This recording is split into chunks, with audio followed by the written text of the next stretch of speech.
안녕하세요. 올해 38살인 여자입니다. 저는 운명적인 만남이 있다고 믿고 자랐어요. 그래서 드라마나 영화에서 나오는 것처럼 진짜 사람들은 자기 인연이 다 있는 거라고 믿고 살았죠. 그렇게 저는 언제 어디서 운명적인 사람을 만날지 모른다는 생각에 들떠있던 때가 있었어요. 그래서 밖에서 모르는 남자가 저를 힐끗힐끗 보면 속으로 이 사람이 내 운명인가 하며 착각에 빠져 살았죠. 그래서 그 힐끗거리던 남자랑 이어지려고 같은 장소에 우연을 가장한 만남을 연출하기도 했었죠. 근데 운명이 무슨 애들 장난도 아니고 그렇게 해서 이어진다면 그게 다 운명인가요? 저는 제 운명이 누군지도 모르고 그렇게 허튼 짓을 하고 다니던 어느 날 이렇게 했는데도 운명의 남자가 안 나타나는 거면 포기해야겠다. 이번 생에는 내 운명의 남자가 없나 보다 했습니다. 그렇게 운명을 내던지고 사니 사는 게 한결 편하더군요. 누가 쳐다보면 아, 내 뒤에 전광판을 보는 거구나. 여태 그럼 날 봤던 사람들은 내가 아닌 다른 무언가를 봤겠구나 했습니다. 그 생각에 갑자기 예전에 제가 혼자 착각했던 게 떠올라 창피해서 신호등불이 파란색으로 바뀌자마자 횡단보도로 뛰어나가는데 그 순간 자동차 경적 소리가 들렸어요.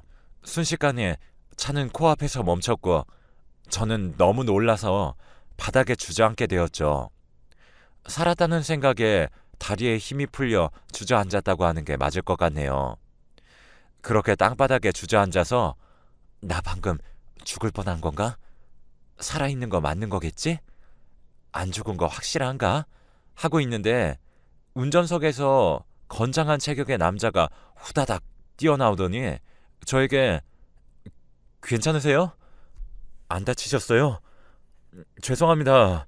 제가 딴짓하느라 빨간불을 늦게 본 것 같아요. 일단 혹시 모르니까 병원으로 가시죠. 제가 병원까지 태워다 드릴게요. 하며 저를 일으켜 세웠습니다. 하지만 저는 몇 발자국 못 가고 휘청거렸고 남자는 그런 저를 보더니 정말 죄송합니다. 실례 좀 하겠습니다. 하며 저를 번쩍 안아서 차에 태우더라고요. 그 순간 저는 사랑에 빠졌습니다. 어릴 때부터 봐왔던 영화나 드라마에서는 100% 이렇게 남녀가 만나서 사랑에 빠지니까요. 저는 이미 그 남자에게 반해버렸고 그래서 온통 머릿속에는 이 남자는 혼자가 맞을까? 여자친구가 있으면 어쩌지 하며 노심초사하는 사이에 병원에 도착하였습니다. 남자는 병원에 같이 들어가 접수를 해주고는 같이 기다려 주었죠. 하필이면 점심때라 병원 진료를 받기까지 오랜 시간이 걸렸고 그때 남자의 핸드폰이 울리더니 남자는 전화를 받고는 황급히 가봐야 한다면서 명함을 한 장 주면서 급한 일이 생겨서 가봐야 할 것 같아요. 병원비는 제가 꼭 돌려드릴 테니 연락 주세요. 하고는 그렇게 그 남자는 급히 병원 밖을 나섰습니다. 저는 점심시간이 지날 때까지 기다리고는 진료를 받았고 병원에서는 크게 다친 곳은 없으나 놀라 넘어졌을 때 그때 인대가 살짝 늘어난 것 같다고 하시더라고요. 그래서 알겠다고 하고는 병원을 나와 집으로 돌아갔어요. 집으로 돌아와서 침대에 누우니 그 남자의 얼굴이 계속 생각나고 목소리도 귓가에서 떠나질 않아 다음날 아침까지 연락을 할까 말까 고민하다 후회하더라도 연락 한번 해보고 후회하자 해서 남자가 건넨 명함에 적힌 번호로 전화를 하려 했어요. 그런데 명함을 살펴보니 저희 집 근처 카페 사장님이신 거예요. 그래서 커피도 마실 겸 가게로 찾아갔어요. 가게에 찾아가니 어제 그 남자는 저를 보더니 반갑게 맞이해 주었고 커피 한 잔을 주시면서 병원에서는 뭐라 했는지 몸은 괜찮은지 묻더군요. 그래서 병원에서는 놀라서 인대가 늘어난 것 말고는 다른 것은 괜찮다고 하였고 그 말을 들은 남자는 저에게 미안하다며 병원비는 자기가 무조건 다 부담하겠다고 하더라고요. 그래서 저는 고맙다고 말을 했죠. 남자는 제게 고맙다뇨.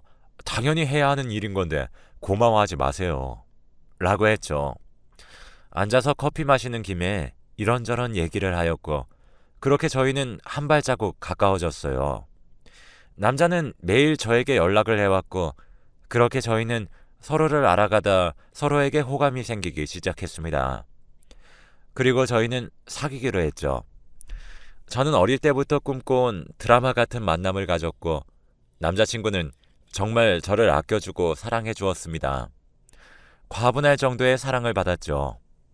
저는 프리랜서 작가로 활동하고 있어서 어디서나 노트북만 있으면 작업이 가능해 항상 남자친구 카페로 가서 작업을 했습니다.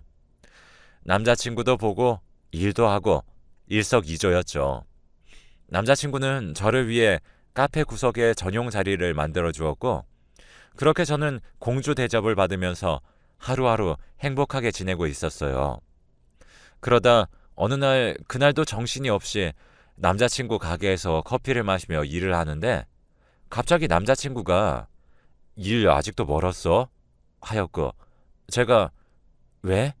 무슨 일인데?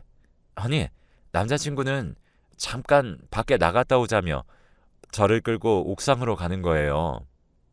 옥상에 도착해보니 제가 좋아하는 프리지아 꽃으로 전부 장식이 되어 있었습니다. 제가 남자친구에게 이게 뭐야? 와, 너무 이쁘다. 하니 남자친구는 마음에 들어? 라며 물었죠.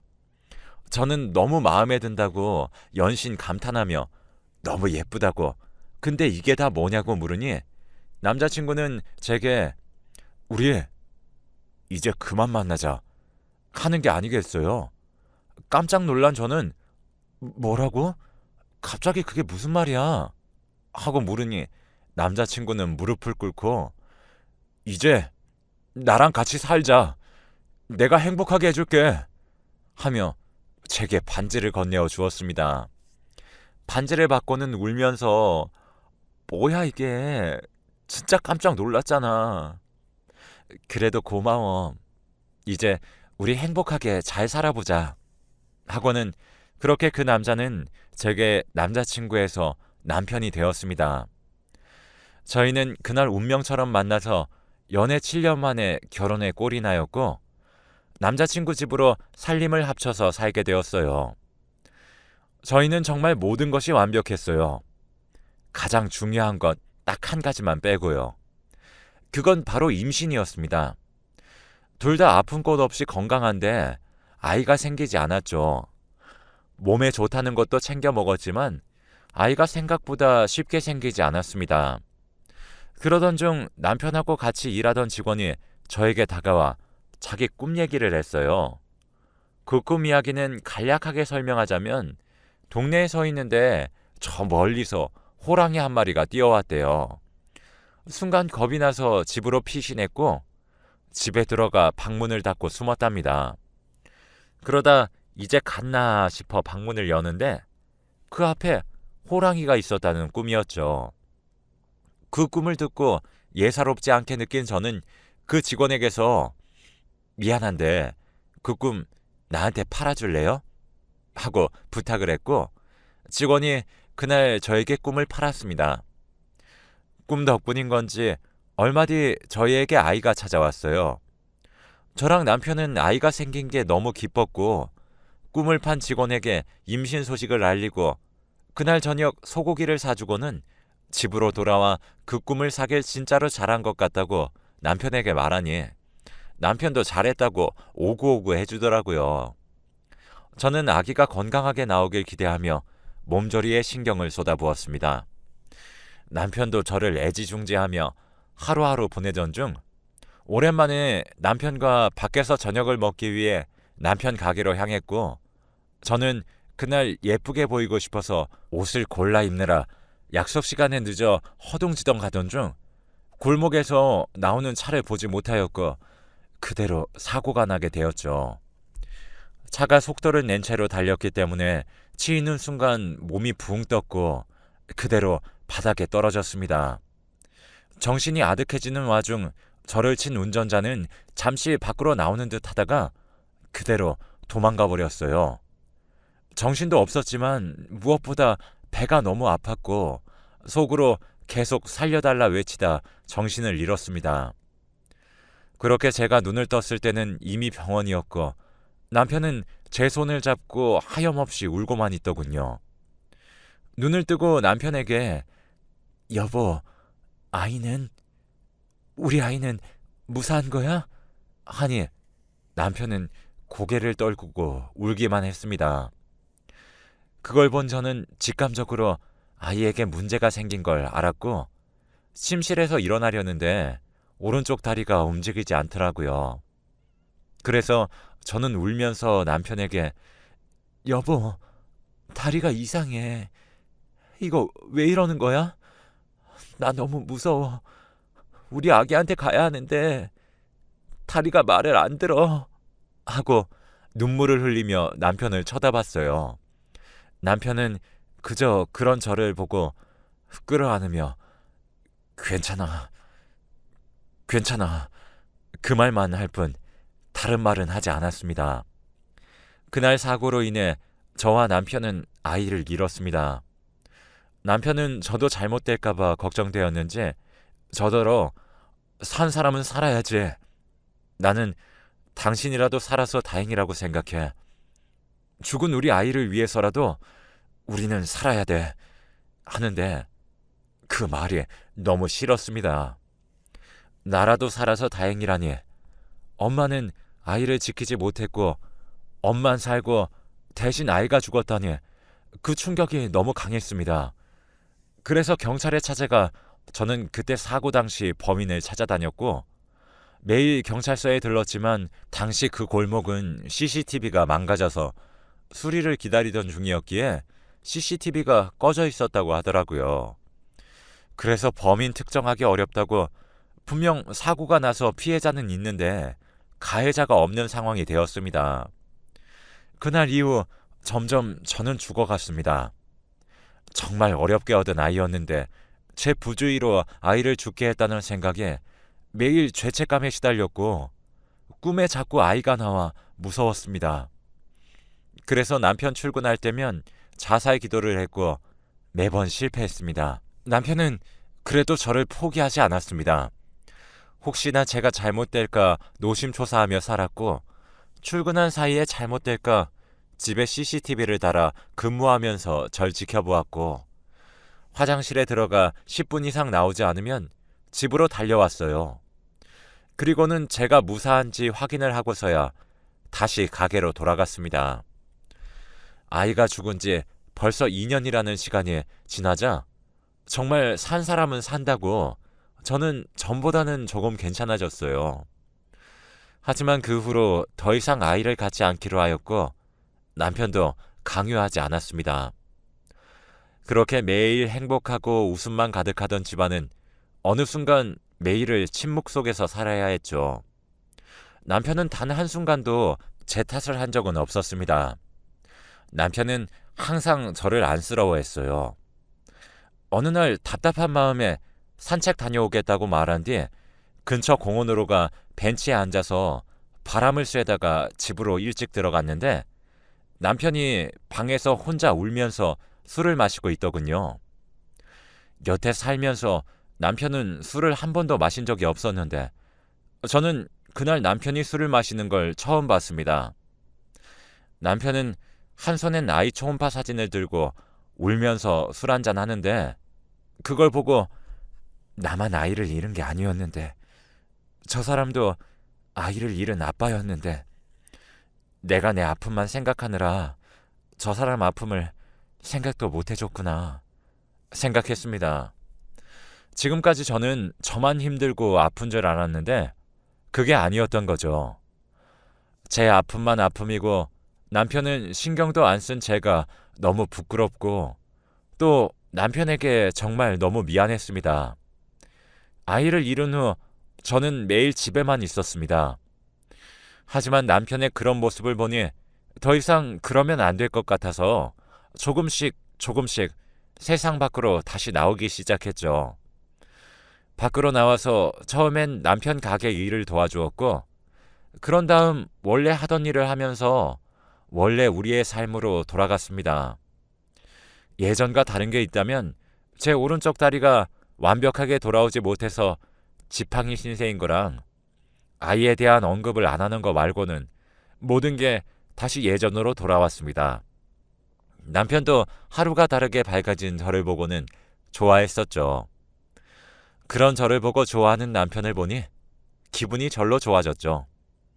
그러다 어느 날 남편이 며칠 동안 계속 두통이 있는 것 같다면서 두통약을 찾는 날이 많았습니다. 그래서 제가 머리가 지끈거려?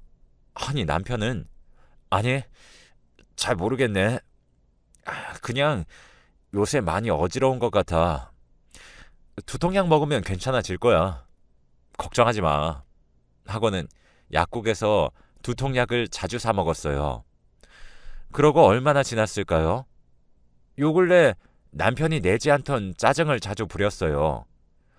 사소한 짜증으로 시작된 남편은 점점 심해졌고 어떤 날에는 말도 안 되는 걸로 짜증내기도 했습니다. 참고 참다 제가 요즘 왜 이렇게 짜증을 부려? 나도 참는데 한계가 있어. 하니 남편이 순간 코웃음을 치며 저를 보며 누가 들으면 당신이 내가 짜증내는 거 몇 년은 들어준 줄 알겠네? 요 며칠 짜증 몇 번 냈다고 나한테 지금 따지는 거야? 하며 저에게 뭐라 하더군요. 그래서 제가 아니 해도 너무하니까 말하는 거잖아. 나도 사람이라 당신이 그렇게 밑도 끝도 없이 하루 종일 짜증내면 나는 뭐 짜증 안 나는 줄 알아? 당신이 자꾸 별것도 아닌 걸로 짜증낼 때면 나도 짜증나. 알아? 하면서 남편에게 따지니 남편이 내가 당신 짜증내고 사람 불안하게 만들었을 때도 뭐라고 한 적 없는데 당신은 며칠 됐다고 지금 이러는 거야? 어이가 없네 진짜. 하며 리모컨을 던지더군요. 그 모습에 저는 벙쪄서 남편을 바라봤습니다. 지금까지 정말 싸운 적 없던 저희였는데 이날 처음으로 크게 싸우게 된 것이죠. 제가 항상 같이 TV 볼 때 드라마에서 물건을 집어던지는 것 보면 난 저렇게 물건 집어던지는 남자들 싫어. 당신은 절대 그러지 마. 알겠지? 했었을 때 분명 당연하지. 나는 절대 살면서 당신한테 언성 높이거나 저런 짓 하는 나쁜 사람은 안 될 거야. 걱정하지 마.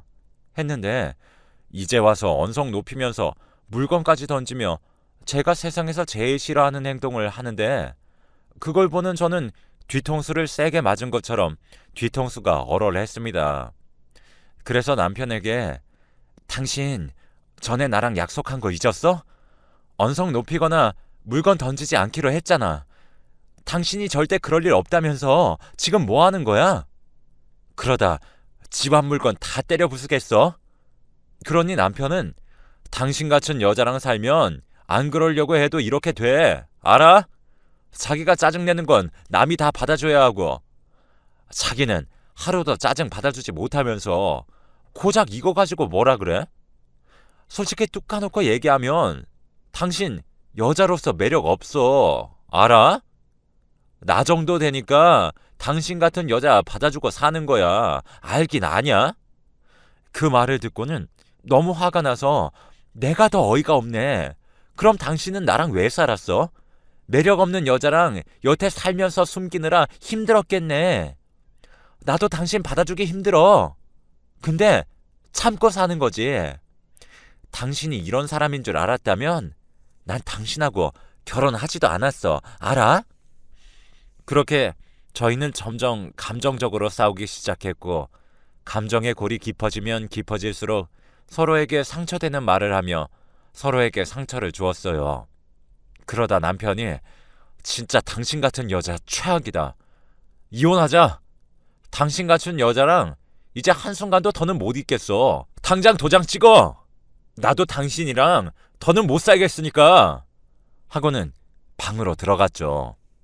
남편은 분이 풀리지 않은 건지 문을 열고 들어와 서류 준비할 테니까 당신은 짐 싸서 나갈 준비나 해. 하며 문을 쾅 닫고는 밖으로 나가버렸습니다. 그날 남편은 들어오지 않았고 저는 집에서 울다가 잠이 들었어요.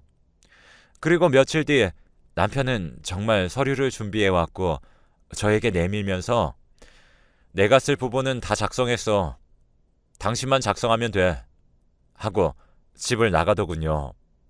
그래서 서류를 꺼내보니 정말 남편은 작성을 다 끝낸 상태였어요. 그걸 보고 있는데 화가 정말 머리 끝까지 나더군요. 아니, 살면서 처음 싸운 건데 첫 싸움에 이혼 얘기가 오갔다고 바로 이렇게 서류를 준비해 오다니 어이가 없으면서 볼수록 화가 나 저도 작성을 했습니다. 그리고 저희는 연애 7년, 결혼 5년, 같이 보낸 지 12년 만에 그렇게 이혼을 했어요. 처음 남편을 만났을 때 남편 집에서 신혼생활을 한 거라 이혼 후 제가 집을 나와야 했습니다. 저는 그동안 모아둔 돈으로 집을 구해서 나왔죠. 집을 구하는 동안은 남편이 여태 산 정이 있으니 집 구할 때까지만 있으라면서 본인은 한동안 가게에서 지내겠다고 하더군요. 그래서 그렇게 하겠다고 하고는 다음날 바로 집을 구해서 나왔습니다. 남편의 저런 모습이 예전엔 다정하다고 생각했는데 이젠 가식으로 보여서 역겨워서 한순간도 같이 있기 싫더군요. 그렇게 저희는 이혼을 하고 각자의 삶을 살았습니다. 저는 프리랜서로 버는 돈으로는 안 될 것 같아서 아침엔 식당에서 일하고 저녁엔 글을 적으면서 살았습니다. 그러다 시장에서 장을 보고 집으로 가던 중 예전에 남편 가게에서 일하며 꿈을 팔아준 직원을 만났고 길거리에서 반갑게 인사를 하며 잘 지냈냐는 안부를 물었습니다. 그 직원은 지금 결혼해서 아이를 낳고 살고 있다고 하더군요. 그리고 저에게 사모님 죄송해요 하는데 제가 뭐가 미안해요. 미안해할 것 하나도 없는데 하니 그 직원이 그냥 사모님이랑 사장님이 이렇게 된 게 제 탓 같아서요 하더군요. 그래서 제가 그런 건 아니에요. 둘이 살다 보니 잘 안 맞았는데 그걸 모르고 살았던 거예요. 우리 둘 문제로 이혼한 거니까 너무 미안해 말아요. 하고는 아직도 거기서 일하냐니까 직원이 사모님 가게 문 닫은 지 오래됐어요. 사장님이 갑자기 가게를 닫아야 한다고 해서 그때 저희 직원들한테 미안하다고 퇴직금 엄청 챙겨주셨어요. 근데 무슨 일 때문인지 알 수도 없고 사모님 앞에서 할 말은 아니지만 지금은 사장님이랑 연락이 안 되니 잘 계시는지도 궁금하네요. 하고는 몇 마디를 더 주고받고는 다음에 커피 한잔 하자고 하고 헤어졌습니다. 그러면서 머릿속에 가게를 왜 닫았지? 가게에 애착이 많은 사람이라 그럴 일이 없는데 이상하다 생각했습니다. 그리고는 내 일도 아니고 이젠 생각도 하기 싫어서 잊어버렸죠. 그렇게 남편 일을 잊고 지내다 어느 날 길에서 정말 익숙한 뒷모습을 보았습니다. 그래서 속으로 저 사람 그 일랑 체형도 다른데 왜 비슷해 보이지? 했는데 그 사람이 옆을 돌아보는 순간 그 자리에서 저는 멈춰 섰습니다. 그 사람은 전 남편이 맞았거든요. 근데 남편은 예전엔 키도 크고 정말 건장한 체격이었는데 지금은 이상할 정도로 살이 너무 빠져 있었죠. 아는 체를 할 수가 없어 그냥 돌아서 집으로 갔습니다. 이혼했으면 잘 살기라도 하지 왜 저러나 싶었죠. 그리고 다음날 식당으로 출근을 했는데 식당에 남편이 밥을 먹고 있더군요. 근데 남편도 저를 보고 놀랐는지 저랑 눈이 마주치는 순간 자리에서 벌떡 일어났고 일어나는 순간 국밥을 엎어서 남편은 조금 화상을 입었어요. 저는 남편에게 달려가 괜찮아요? 많이 뜨겁죠? 잠시만요. 여기서 조금만 기다려요. 하고 화상 연고를 사서 돌아왔어요. 그리곤 약을 발라주며 물었어요. 여긴 어떻게 알고 왔어요? 그러니 남편은 제가 여기 있는지 몰랐고 알았다면 안 왔을 거라며 미안하다고 얼른 가겠다고 하더군요. 그래서 저는 밥 먹던 거 마저 먹고 가라고 했죠. 앙상하게 말라있는 남편을 보니 그냥 가라고 할 수가 없어서 먹던 국밥을 다시 해다 줬죠. 그렇게 남편은 밥을 먹고 조용히 가게를 나서는데 마음이 좋지 않아 사장님께 말씀을 드리고 남편을 쫓아나갔습니다. 남편은 멀리 가지 못했더라고요. 남편을 돌려 세워 어디 가서 얘기 좀 하자고 했죠. 그러자 남편은 우물쭈물 하더니 배시시 웃으며 알겠다고 했습니다. 1년 전 이혼할 때와는 완전 다른 모습이었어요. 그때는 정말 남 같았는데 남편의 웃는 모습을 보니 예전에 제가 알던 그 사람 같더군요. 그렇게 저는 남편을 데리고 카페로 갔고 거기서 그동안 뭐하고 지냈냐고 살은 왜 이렇게 빠진 거냐 물었지만 아무 말도 하지 않았습니다. 그래서 제가 미안해요. 우리가 이혼했는데 내가 그냥 잠깐 돌았나 봐요. 먼저 일어날게요. 하며 자리에서 일어나니 남편은 제게 나 사실 암이야. 그래서 항암 치료 받고 있어. 당신하고 살 때 내가 머리 아프다고 했던 거 기억나? 그때 머리가 너무 아파서 병원을 갔는데 나한테 큰 병원을 가라는 거야. 그래서 대학병원에 갔는데 혈액암이라고 하더라고. 근데 이미 사기여서 할 수 있는 게 항암 치료밖에 없다고 하더라. 근데 내가 만약 죽으면 당신이 너무 많이 슬퍼할까봐 하며 말끝을 흐렸습니다. 남편 말을 듣고 저는 충격에 빠졌고 왜 그때 남편이 그렇게 했는지 이해가 되기 시작했죠. 남편은 제가 병수발을 들기 원하지 않았고 혹시 자기가 잘못되면 저도 잘못될까 무서워서 모진 말로 상처 줘서 이혼하자고 했다고 하더라고요. 그 말을 듣고 남편을 안고선 카페에서 펑펑 울었습니다. 얼마나 무서웠을지 그걸 여태 혼자 왜 버틴 건지 밉기도 하고 화도 났지만 저는 아무것도 할 수 없었습니다. 그 후 저는 남편의 반대에도 남편 병수발을 들며 열심히 간호를 했어요. 하늘에다가 빌었어요. 그런데 제 남편은 뭐가 그리 급했던 건지 끝내 먼저 간 우리 아이를 만나러 가버렸습니다. 사실은 오늘이 남편이 죽은 지 딱 1년이 되는 날이에요. 오늘따라 사랑하는 남편이 너무 그리워서 이렇게 글을 보내봅니다. 제 이야기는 여기까지예요. 들어주셔서 감사해요.